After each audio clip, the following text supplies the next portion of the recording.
Good evening, everyone. I'm Nicholas Cullinan, Director of the British Museum, and I'm delighted to welcome everyone gathered here tonight, as well as those joining us as part of the live stream. Your Royal Majesty, welcome. It's a great privilege to host you here tonight, and please again accept our congratulations on behalf of the British Museum on your Silver Jubilee.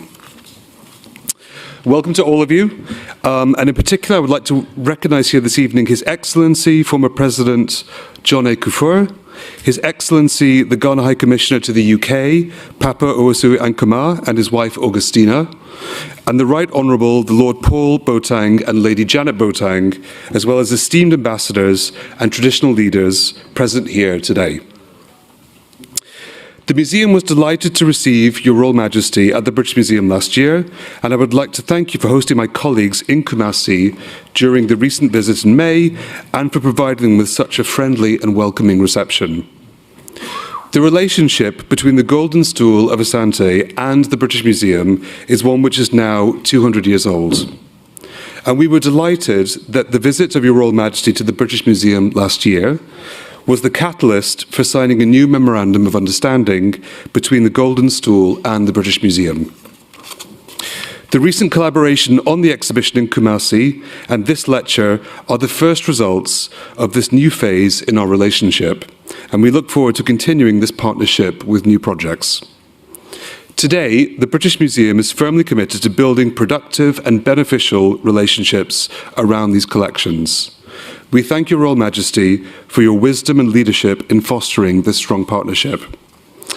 I would now like to welcome to the stage the highly distinguished philosopher and writer, Professor Kwame Anthony Appiah, President of the American Academy of Letters, who will now provide an introduction to His Royal Majesty's lecture. Thank you.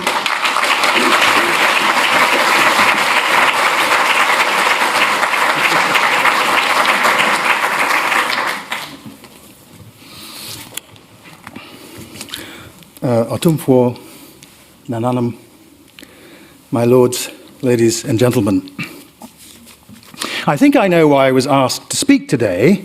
It's because my sisters and I are the fruits of a long-term, successful Anglo-Asante collaboration, namely the marriage between my English mother and my Asante father. But the connection I've discovered runs much further back. As you know, Nana Prempeh I was exiled to the Seychelles after Asante became a crown colony. Well, the British cabinet that approved the return of Nana Prempeh I to Asante in 1924 included my great-grandfather, Lord Palmer. And the connections don't end there, because when my Asante grandfather's brother-in-law, Nana Prempeh II, became Asantehene in 1931, his appointment required the consent of the Secretary of State for the Colonies, who happened to be my great-great-uncle, Lord Passfield. In this room today, another family is represented whose ancestor was an important figure in the history of constructive relations between England and Asante. Because Thomas Edward Bowditch, whose descendants are with us here, visited the Asantehene Nana Osei Bonsu in 1817 and 18, bringing back a treaty of perpetual peace and harmony for Anglo-Asante relations on the Gold Coast.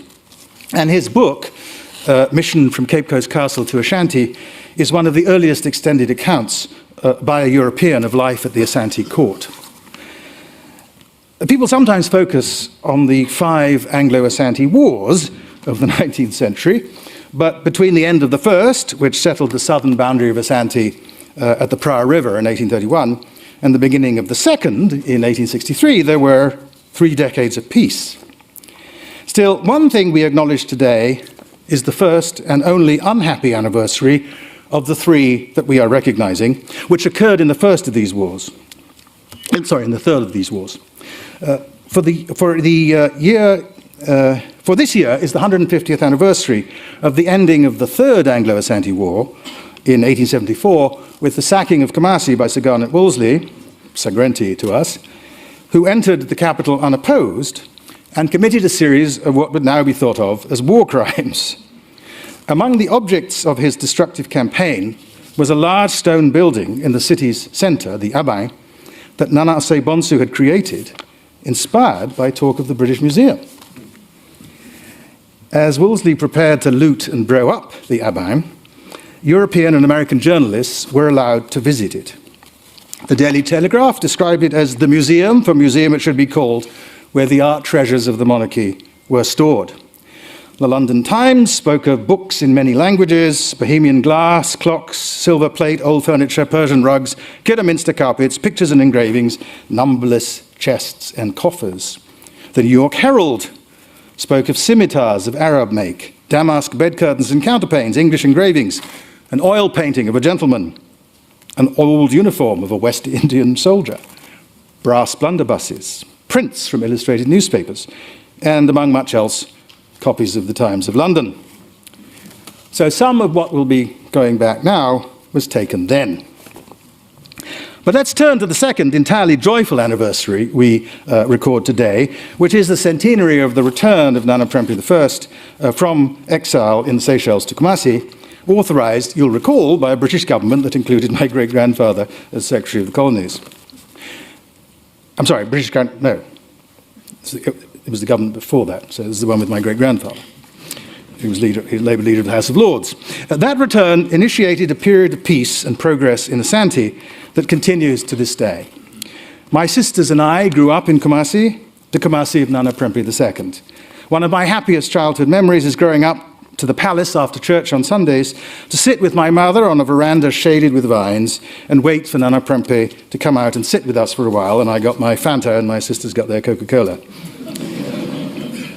Our meetings took place in the modest building the British had allowed Asante to build in the old palace grounds when the monarchy was restored after Nana Prempeh's predecessor returned from exile, a building that was replaced with a new modern palace after my father's brother-in-law, Otumfuo Nana II, succeeded Nana Prempeh as Asantehene.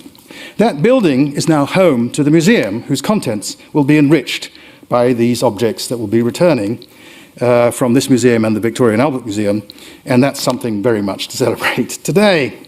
And we should all be grateful to Ivor Agyemangua and Malcolm MacLeod, old friend of Asante and once keeper of ethnography here at the British Museum, for successfully negotiating this happy outcome. The Kumasi of Nana Prempeh II was a wonderfully cosmopolitan city. There were people there from all regions of Ghana and most of West Africa, speaking all the languages of Ghana and the region. Our main commercial thoroughfare was called Kingsway Street, though it's now Prempeh II Avenue. And in the 1960s, if you wandered down it towards the railway yards at the centre of town, you would pass by Babu's Bazaar, which was run by a charming and courteous Indian. And I remember that we bought our rice from Irani brothers, that's Iran. And we often stopped in various Lebanese and Syrian families, and even the philosophical Druze named Mr. Hani, who sold imported cloth and was always ready for a conversation with me about philosophy and with my mother about the troubles of his native Lebanon. There were other strangers among us too. In the military barracks in the centre of town, you could find many northerners, faces etched in distinctive patterns of ethnic scarification. And then there were Europeans, a Greek architect, a Hungarian artist, an Irish doctor, a Scottish engineer, a French lady who taught us her language, English barristers and judges, and a wildly international assortment of professors at the university from every continent. Kumasi grew from war, but it has flourished now with these many years of peace. Its university, built on land given to it by Nana Prempeh II, on whose campus I went to primary school, is now one of the great scientific universities of Africa. So I would like to thank Asante on behalf of my sisters and myself for the pleasure and privilege of having grown up in your wonderful city, sir. And indeed, the third and most joyful anniversary we celebrate today is the Silver Jubilee of your installation, sir, as the 16th Asantehene. Your late mother, the magnificent Queen Mother of Asante, was one of my mother's very good friends. Whenever we visited her, my mother would greet her in a very English way, I'm afraid, with a kiss on the cheek. And so your mother used to joke when my mother arrived, "Mi kunu aba," my husband has come. So I heard talk of you, sir, from your proud mother long before you ascended the golden stool. It would take too long even to summarize the many achievements of your reign, but you have done so much to modernize a centuries-old kingdom while keeping faithful to our traditions. And I'd like to end, if you will permit me, sir, by picking out just 3 representative achievements that reflect the way you have continued our traditions while modernizing the monarchy. The first of these is your commitment to securing our natural environment. Lake Bosumtwi is one of the most extraordinary elements of the Asante landscape, a meteoric crater that has filled with water over the million years since it was created by an asteroid. You, sir, have led a project to plant 2.5 million trees around the lake, a place I know well because it was my father's parliamentary constituency in the 1950s. A second emblematic achievement of your reign has been the creation of the Otumfuo Osei Tutu II Charity Foundation that focuses on two themes of your administration: the education of Asante's children, our most precious asset, and the health of the people of Asante. But finally, sir, we should esteem you for your commitment to the process we are participating in today, your determined concern to honour Asante's extraordinary cultural heritage. Ladies and gentlemen, Nananum, please welcome His Royal Highness Otumfuo Nana Osei Tutu Ababio, the 16th Asantehene.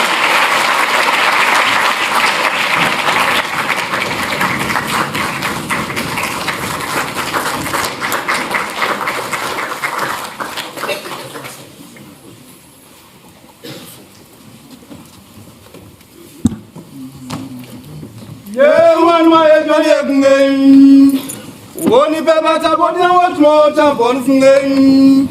Woni beba ku mi abodi edo ne wa o.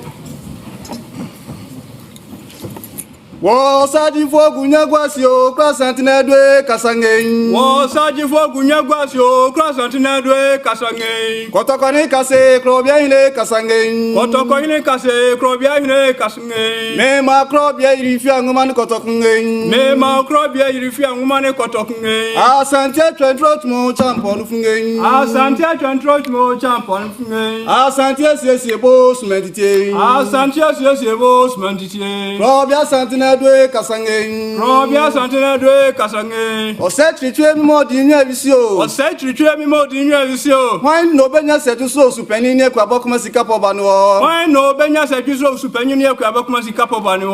Obi nya se bianko baby. Obi nya se bianko baby. Menu atedu fie ba dem fie kasange. Menu atedu fie ba dem fie kasange. Chewa ni ntofi moje nge. Chewa ni ntofi moje nge. Odofro dadio tmo champon funge. Odofro dadio tmo champon funge. Osio ni nkro yo smantite. Osio ni nkro yo smantite. Eja kwa jare na dia set nge. Eja kwa jare na dia set nge. Ekusi bie kumbrot mo champon funge. Ekusi bie kumbrot mo champon funge. Eja kwa office ye from pro don mi fe wisi. Eja kwa office ye from pro don mi fe wisi. Asumdwe hini wo se tutu sa dom refre wa. Asumdwe hini wo se tutu sa dom refre wa. O pensu na de nkabom ni abotre chicha santimani Ghana menyina. O pensu na de nkabom ni abotre chicha santimani Ghana menyina. Obi nya se bianko baby. Obi nya se bianko baby. Brago bakana ne from pro don mi fe wisi. Brago bakana ne from pro don mi fe wisi. Me ma dwabindo da ko ya dunge. Me ma dwabindo da ko ya dunge. Ya dom na ne dia ko boji jota tot mo champon funge. Ya dom na ne dia ko boji jota tot mo champon funge. O to sika sama ne jija kunge. O to sika sama ne jija kunge. Eja ku ebo abankro don frewo. Eja ku ebo abankro don frewo. O ina frewe from pro don mi fa o. O ina frewe from pro don mi fa o. O poku ale mi modi nwa wisi o. O poku ale mi modi nwa wisi o. Why no benya seja cho poku peni ni echa ikwa aba no. Why no benya seja cho poku peni ni echa ikwa aba no. O binya se bianko baby. O binya se bianko baby. Asini eja bibo hini tumo champon funge. Asini eja bibo hini tumo champon funge. O hime echa ikwa bo smedite. O hime echa ikwa bo smedite. Bo bien tra kwasi pepinge. Bo bien tra kwasi pepinge. Ekusi be kumbro tumo champon funge. Ekusi be kumbro tumo champon funge. Bo be kasine dwe transinge. Bo be kasine dwe transinge. O so chabe dem le fe kasange. O so chabe dem le fe kasange. Jempe fiafu o so ni tumo tumo champon funge. Jempe frafu o so ni tumo tumo champon funge. Onu fu fore men crap mo sisa fore men crap nge. Onu fu fore men crap mo sisa fore men crap nge. O safo du se chamo kuma je bo tumo champon funge. O safo du se chamo kuma je bo tumo champon funge. O safo bosu obos medite. Osafu bose obos medite. Osafu nedwe kasange. Osafu nedwe kasange.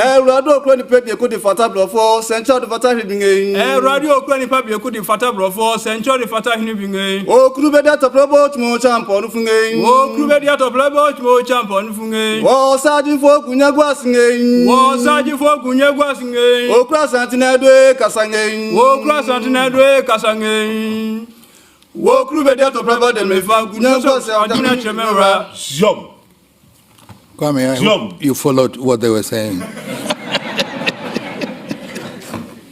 Jump. Because when you were doing the introduction, I realized that you were on top of what is happening in Kumasi and Accra. Jump. Therefore, you know. It is barely 8 weeks since I welcomed to our palace in Kumasi the directors of the British Museum and the Victoria and Albert Museum, Jump. who had traveled down to formally hand over a cache of traditional artifacts the museums had loaned to our Menchia Museum. Jump. The artifacts, as the world knows, were part of a huge stock looted from the palace of my great-grand-uncle during the invasion of Kumasi by the British troops in 1874. Jump. And their return was a culmination of years of careful negotiations between us and the two great museums. Jump.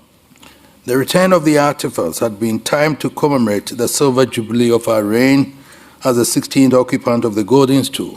Jump. It was an important objective for us, given the growing bonds of friendship between our peoples, to find a pathway through the logjam in the global conversation about the restitution of cultural artifacts extracted from various centers in wholly unethical circumstances during the epoch of global colonial enterprise, and to demonstrate that with sincerity, mutual trust, and goodwill, the world can overcome any impediments to the rational resolution of all conflicting goals. Jump.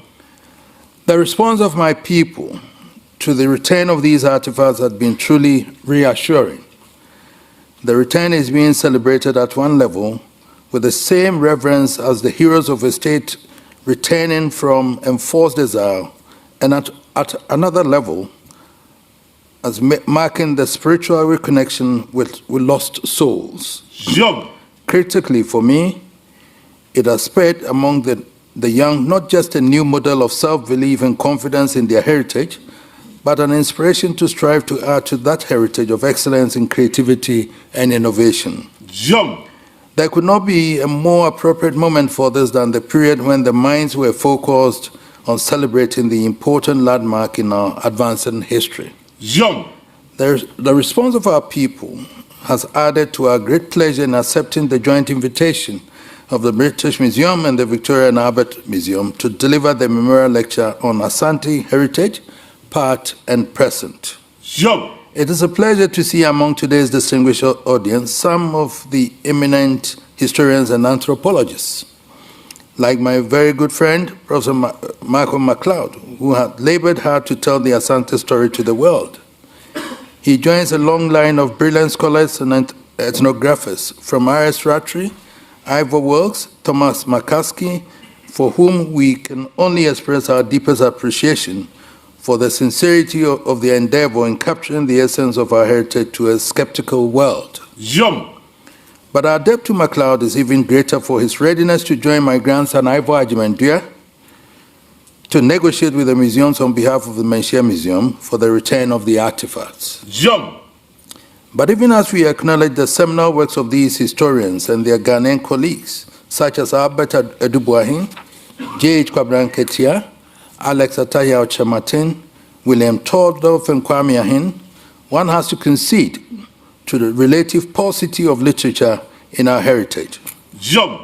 This is a surprising deficit considering the encyclopedic range of Asante folklore, the culture of storytelling around the fireside, and the monumental compendium of proverbs with which our heritage is enriched. Jump. Chinua Achebe reminds us that in much of African culture, proverbs are the palm oil with which words are eaten. Jump. To the unlettered in West African culinary arts, this is one of the favorite edible vegetables, almost sacred.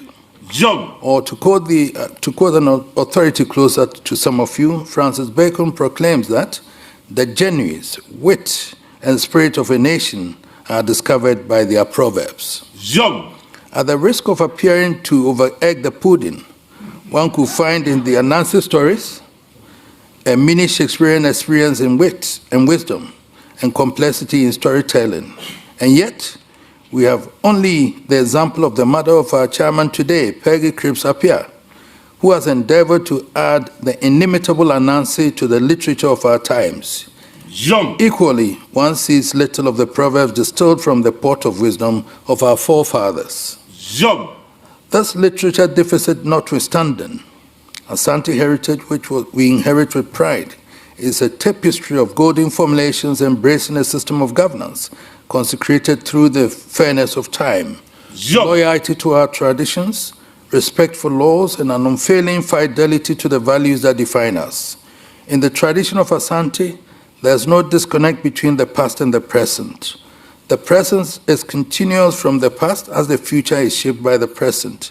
And so we walk with unfailing respect for the past, confidence in the present, and ebullience in the future. Jump. To fully appreciate the essence of this heritage, we need to step back in time to the foundations of our state. The Asante state was a creative response to the imperative of warfare in a particularly dangerous period in history. The coming together of smaller states sharing a common language to forge a union capable of defending their independence and advancing their well-being was an act of immeasurable creativity and statecraft. Jump. If, as we are told in history, the specifics of place and period are critical, then we should not forget that my great-great-grand-uncle Otumfuo Osei Tutu and his advisor, Otumfuo, were creating deep in the forest zone of West Africa a union of states of real consequence during the same epoch when the Federalists and Confederates were struggling to create the Federal Union, which is the United States of America. Jump. The convergence of these objectives within the same epoch in time, I will suggest, deserves historical acknowledgement. Jump. The power of the alphabet, which is writing and reading, had not yet penetrated the forest zone, and none of the chiefs gathered together had received any form of external education which would have influenced their thinking. It therefore speaks to their innate wisdom and creativity in embarking upon this exercise in nation building, and yet the union state they created, with a monarch at the apex of and the golden stool at the unifying emblem, has endured through all the changing times to this day in our own reign. It has been adaptable to the political evolution of our time without losing its essence. Jump. Understandably, our initial encounters with Britain were far from friendly. We were a fiercely confident African nation determined to preserve its independence, with the freedom to trade with whosoever was willing to trade with us. Our ambitions were obviously at odds with the imperial interests of the colonial enterprise, and the clash of interests inevitably smeared our early encounters in blood through 5 debilitating wars in which both sides lost several thousand lives. Jump. In the end, the realism of power determined the direction of history, and proud Asante became another number in the bargain list of colonial conquests. Jump. But even after the far from happy beginnings, British sense of realism recognized the merit in the preservation of the structures of the Union State as conceived by our founding fathers.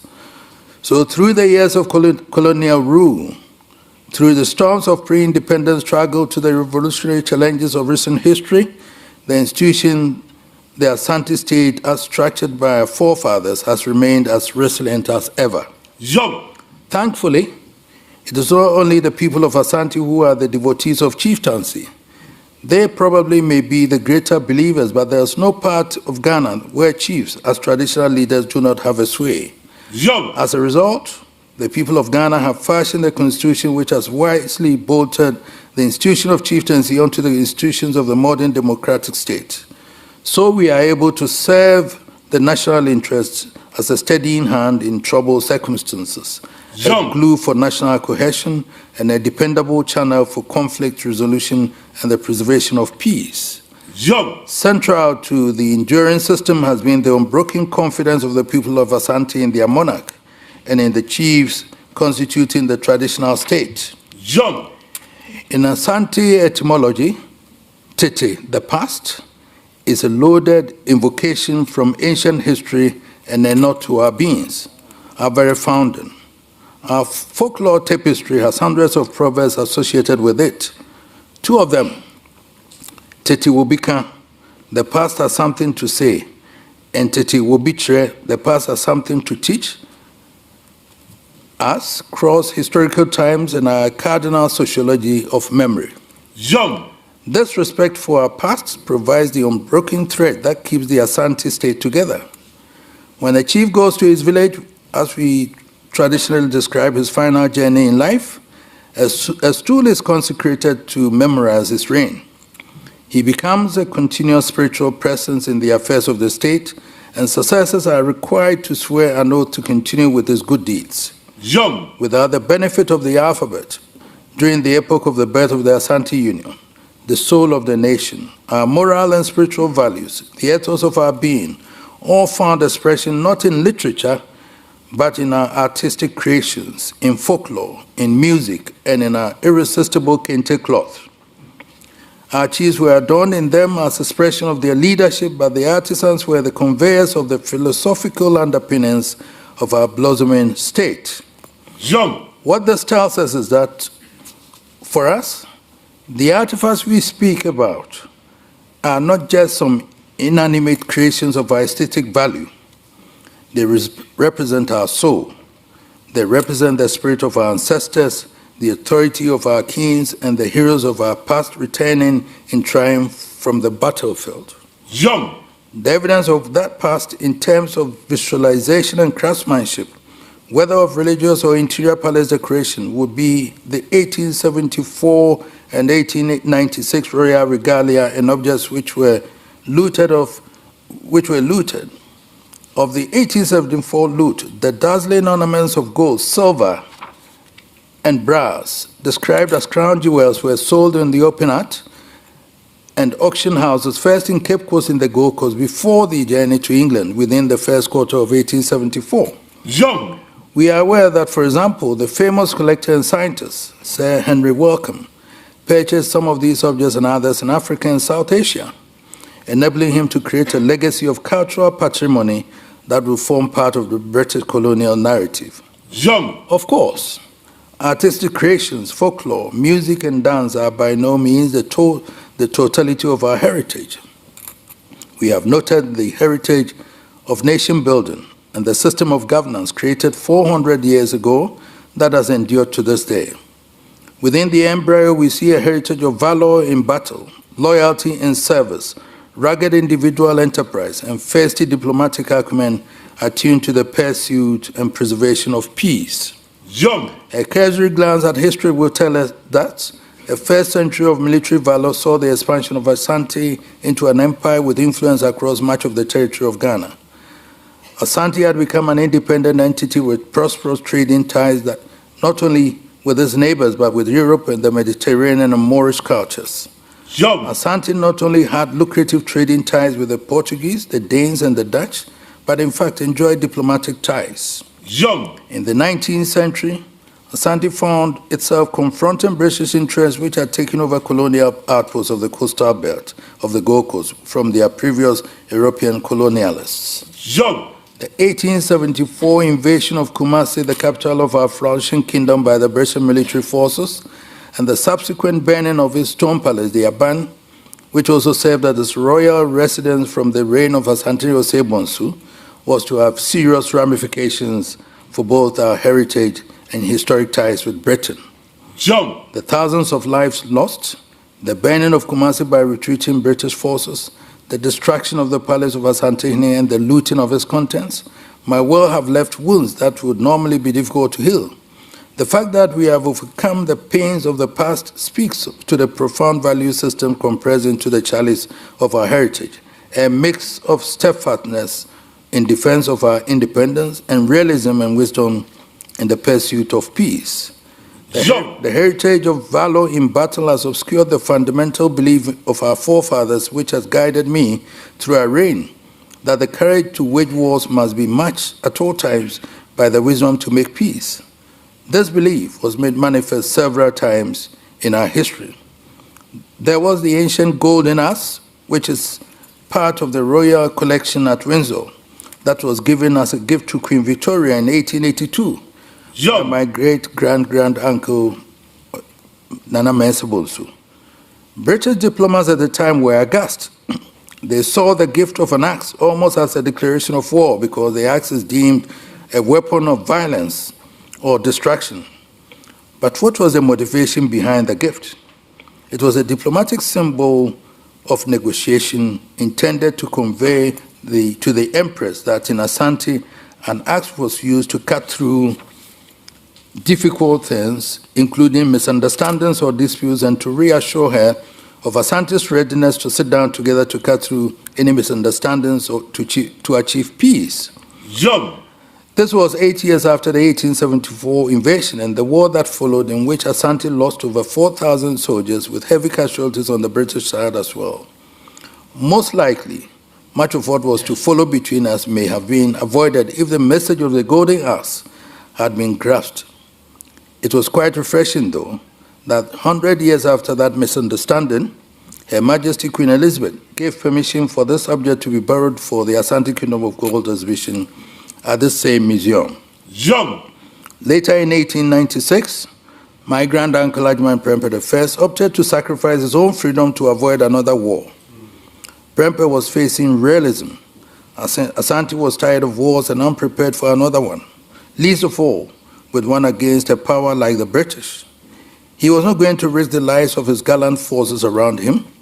The consequence was his exile from his people for 3 years within the coast of the Gold Coast, then to Freetown, and finally to the island of Seychelles, where he was held for 25 years. Jump. When King Prempeh was finally allowed to return to his people, his message was to heal the wounds and bury the horrors of the past. Asante and Britain bound together, and realism demands that we forge a future of peace and harmony together. Jump. Asante had been integrated into the Gold Coast, now the Republic of Ghana, and the new reality, that message and that commitment was critical for the maintenance of cohesion and orderly progress. It has remained critical through the evolution of our new policy and has become the bedrock on which our relationship have been shaped. Jump. It is important to acknowledge the extraordinary vision and sacred of Her Majesty Queen Elizabeth in the process of creating a propitious environment for healing the past and constructing a new structure based on trust and mutual respect. Britain's second Elizabethan era changed the dynamics of post-imperial Britain's relations, and I'm proud to see it continue and to flourish. It has been our honor and pride to raise upon these foundations as a superstructure of enduring friendship and this mutual interest of our people.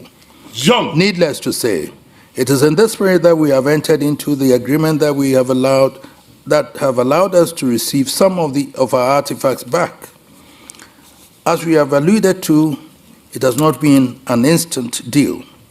Believe it or not, it has stretched well over 50 years. The demand for the restitution of the looted artifacts was first made by Prempeh I when he returned from Seychelles in 1924. In 1946, my uncle Ajman Prempeh II made similar appeals and entered into some levels of negotiations, all of which fell apart. At that time, the Gold Coast was agog with anti-colonial fervor, and even though he had been given a knighthood in recognition of his leadership, there was no progress on his quest to have the items back in Kumasi. Jump. I presume the colonial authorities had more pressing issues on their hands than the fate of what may have been perceived as some inconsequential tribal objects. Jump. My brother Otumfuo II, who succeeded our uncle Osei Prempeh II, continued with this quest and even held a major exhibition in collaboration with the British Museum in 1982. Jump. Asante Kingdom of Gold, which was jointly opened by him and the Duke of Gloucester. It traveled to the American Museum of Natural History in New York the same year. That formal cooperation with this museum, as the inherited correspondences show, has been on for 50 years, and the ultimate issue of the return of objects had danced around some other forms of cultural cooperation until recently. Jump.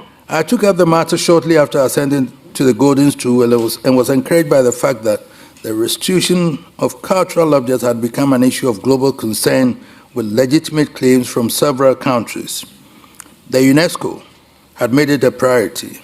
It is no longer disputed that many cultural objects were either looted or extracted from Africa and other colonial zones illegally. But even while I acknowledge this, nations point to a litany of legal and historical barriers to ready restitution. I recognize the depth of feeling, the legitimate emotion generated by this issue. In a world already wobbling in a myriad of political miscalculations, we cannot afford to allow this to fester beyond control. Jump! We chose the path of silent diplomacy, believing that with trust and sincerity of purpose, we could navigate the maze and find a way that brings us to the point of mutual satisfaction. When we seriously engaged with the two museums, I set my team a target to make sure my people would see their stolen ornaments back in Kumasi for the silver jubilee of our reign. Jump! I'm proud we achieved this, and a number of our prize ornaments are now resting within the palace from where they were forcibly extracted. Jump! Even so, we do not and cannot pretend that the agreement we have offers the solution to the issue of restitution. What it does is to acknowledge the impediments in the path, not in order to submit to it, but to find avenues for fruitful engagement while continuing to seek the appropriate rational resolution. Jump! In days gone by, our nations needed brave hearts to win wars. Today, we need great minds to win souls. Jump! Our brave warriors knew how to navigate through the dense forest to engage and overcome enemies. We now need our great minds to navigate the dense fog of problems to win friends. Jump! That is the new Asante reality. It remains our unalterable position that articles of cultural importance looted or procured in unethical circumstances through the colonial enterprise must be restored to their origins. This is the position of UNESCO and the position clearly endorsed by the government of France. Jump! We are mindful of some residual resistance, but in the main we will contend that all of us in this room are victims of a system in need of updating. We are either victims of a system that denies us justice or victims of a system that prevents us from administering justice and doing what we know to be the right thing. Jump! From both sides, we need with sincerity to appeal to our conscience. Nobody disputes the fact that much of the cultural objects at issue were obtained in illegal, unethical circumstances. Can anyone in good conscience sustain the enactment of a law to protect illegality? That has to be a monumental challenge to jurisprudence, and I dare say a challenge to what I unshakably believe to the British justice. Jump! My sincere hope is that in the fullness of time, sooner than later, state authorities will take steps to review laws contrived to protect illegalities and permit all concerned to apply themselves to the rational resolution of the challenge of restitution. I stand ready in the spirit of international harmony to invite the world to Kumasi for a global conference to seek universal consensus on the peaceful and rational restitution of illegally procured cultural objects. Jump!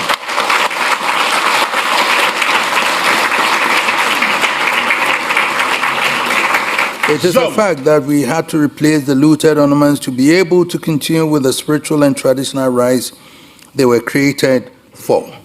The new ones were made by the Otumfuo, the royal artisans who continued their artistic obligations in the 1900s. The Janchemche ceremonial cap, which was made centuries ago, of antelope hide with gold ornaments, and the Mpomponcio sword of lost was cast in gold, which was taken from the Kumasi Palace in 1895-96, have been with the British Museum for over a century and have until recently. But even with their replacements that have allowed us to continue with their spiritual and varied roles, the return of the original objects had to be celebrated as a liberation of the soul from captivity. Jump!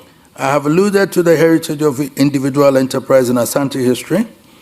It is not always appreciated, even by our historians, that the driving force behind the expansion of Asante Empire was trade. Asante was a major hub for gold trade, whose route extended from the forest to the Sahel. Through trade, we made contact with Islam, which had its own converse. When Asante was eventually integrated into the Gold Coast, a sizable crop of men of immense entrepreneurial acumen was on hand to set off a burst of private enterprise. They became the dominant force in cocoa production, which was to become the mainstay of the economy of the Gold Coast. That culture of enterprise has not receded. It is the beacon of private enterprise and the driving force in Ghana's economic development. Jump. Along with the heritage of individual enterprise, Asantes have added a culture of traveling, which has seen them spread in all corners of the planet. Indeed, nothing can give one greater pleasure than to see one's grandchildren in such eminent circumstances as our own Kwame Anthony Appiah, Bernard Mensah, or Fiache, the daughter of one of my lawyer chief, now celebrated as the Deputy Governor of the Bank of Ghana.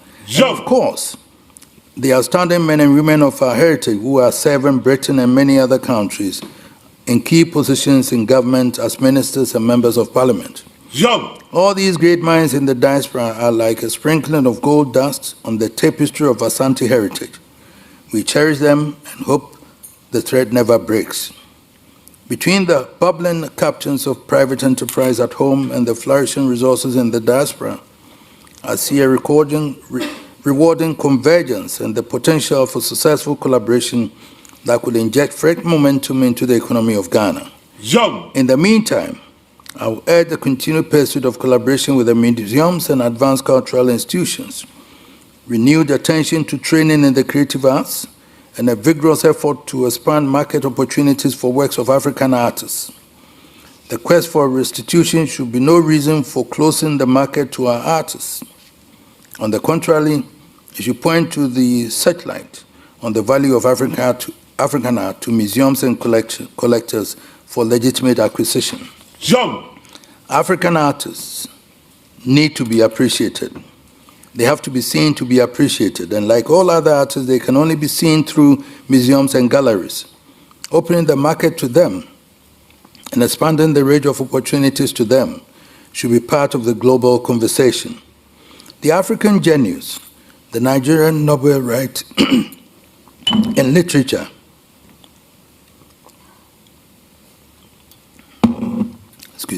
Jump. Wole Soyinka, writing under the Arts in Africa during the period of colonial rule, says, was hardly a match for the factory, whose products began to flood African markets even at the early stages of colonial venture.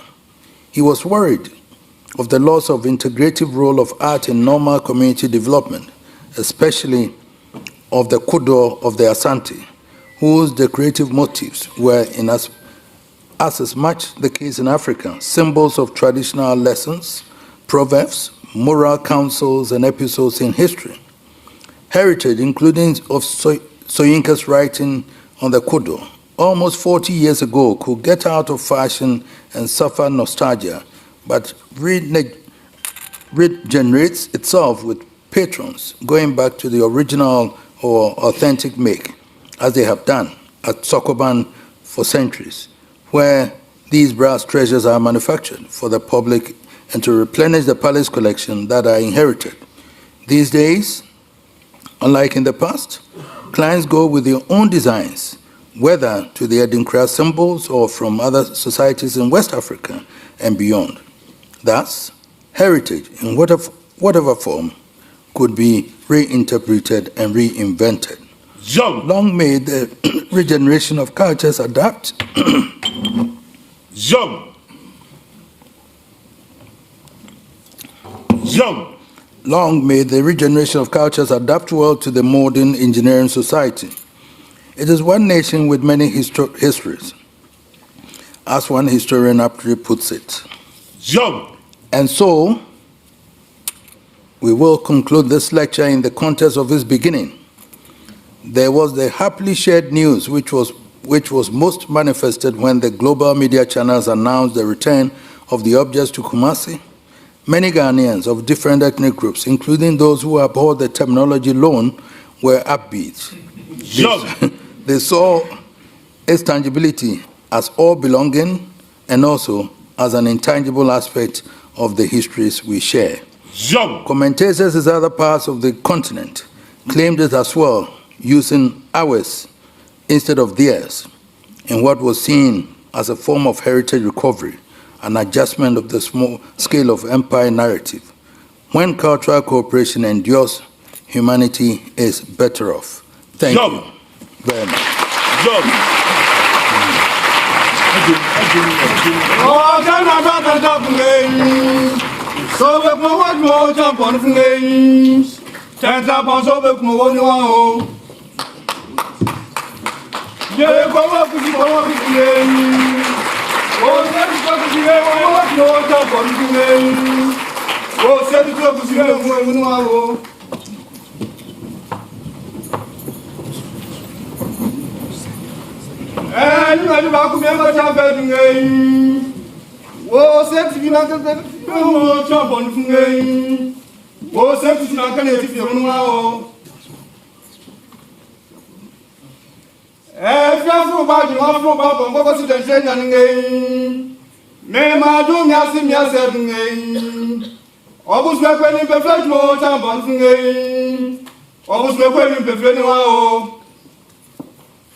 Your Royal Majesty, we thank you for this really wonderful, enlightening and insightful lecture. Thank you.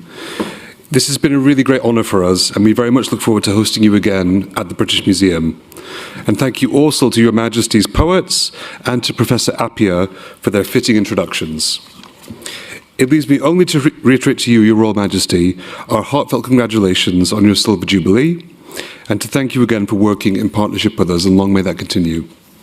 And to all of you here and via the live stream, thank you very much for taking part in this event, and I wish you all a very pleasant rest of the evening. And now if I could ask all of you to please remain seated until His Royal Majesty departs the lecture theatre. Thank you.